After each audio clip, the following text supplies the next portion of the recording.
Hi, this is Mardy once again and welcome to my channel.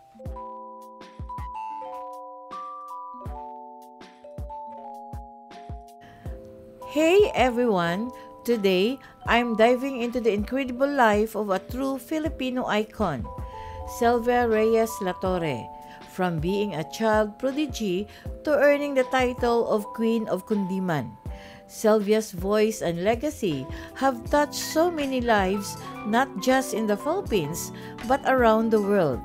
Whether you know her from her unforgettable performances or her groundbreaking work in radio and television, this legend's influence in Filipino entertainment is undeniable.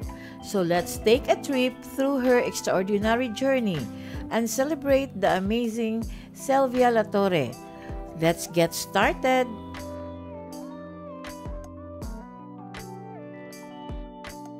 If you are new to my YouTube channel, please don't forget to like, comment, and subscribe. At para updated kayo sa mga susunod kong videos, please click the bell notification below.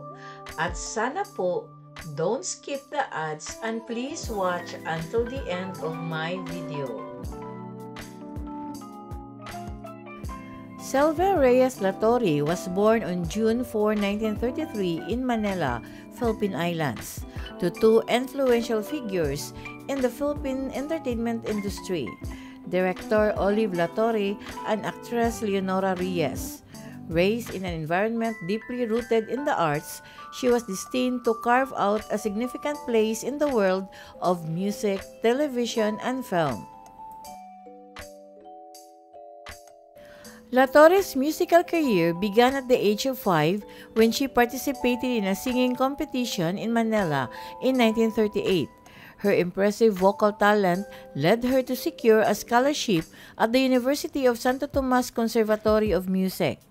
She soon became a regular performer at the Manila Grand Opera House, earning the admiration of audiences and critics alike.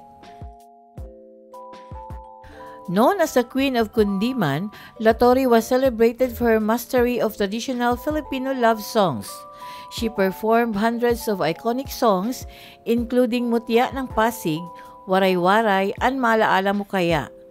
Even after relocating to the United States, she continued to perform and connect with Filipino audiences.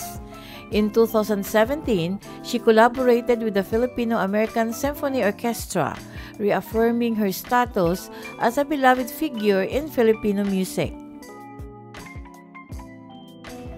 Sinimula ni Latorre ang kanyang karera bilang isang child actress noong 1941 na lumabas sa pelikulang Ang Maestra. Nagpatuloy siya sa pagbibida sa ilang mga pelikula na ginawa ng Sampaguita Pictures noong 1950s and 1960s, na pinatibay ang kanyang lugar sa industriya ng pelikula sa Pilipinas. In the 1960s, she made a successful transition into radio, co-hosting the popular Manila Broadcasting Company program Tuloy ang Ligaya with Lita Gutierrez and Oscar Obligacion. This program was later adapted into the television show The Big Show, where Latorre and Obligacion became household names.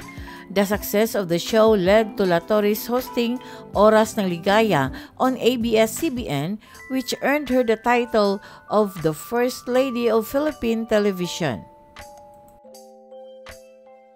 Ang kanyang versatility ay umabot sa mga sitcom sa radyo at telebisyon, kabilang ang Tang Tarang Tang, kung saan nagbida siya kasama ang mga komedyante na sina Pugo at Bentot. Lumabas din si Latorre sa mga adaptasyon ng pelikula ng Tang Tarang Tang at ang sumunod na pangyayari, ang My Little Kwan. She continued her acting career in the 1990s with notable films such as Ulila ng Bataan in 1952, Buhay Pilipino in 1952, and Nukso ng Nukso in 1960. Noong huling bahagi ng dekada 1980, she appeared in the Seco film 1 Tuba 2, 3 4 Vapor in 1988, further cementing her status as an entertainment icon. Latorre was married to Celso Perez de Tagle, a dentist, and together they had 3 children. Her legacy continued through her granddaughter Ana Maria Perez de Tagle, who became a well-known actress with roles in Hannah Montana and Camp Rock. A devout Roman Catholic, Latorre maintained strong ties to her faith and culture throughout her life. After immigrating to the United States in the 1980s, she remained active in performing for the Filipino-American community. Selva Reyes Latorre Perez de Tagle passed away peacefully in her sleep on December 1, 2022 at the age of 89. Her contributions to Filipino entertainment and culture will forever be remembered, and her legacy as a trailblazer in music, television, and film endures. Thank you very much for watching. And according to a famous quote, don't be afraid of being different. Be afraid of being the same as everyone else.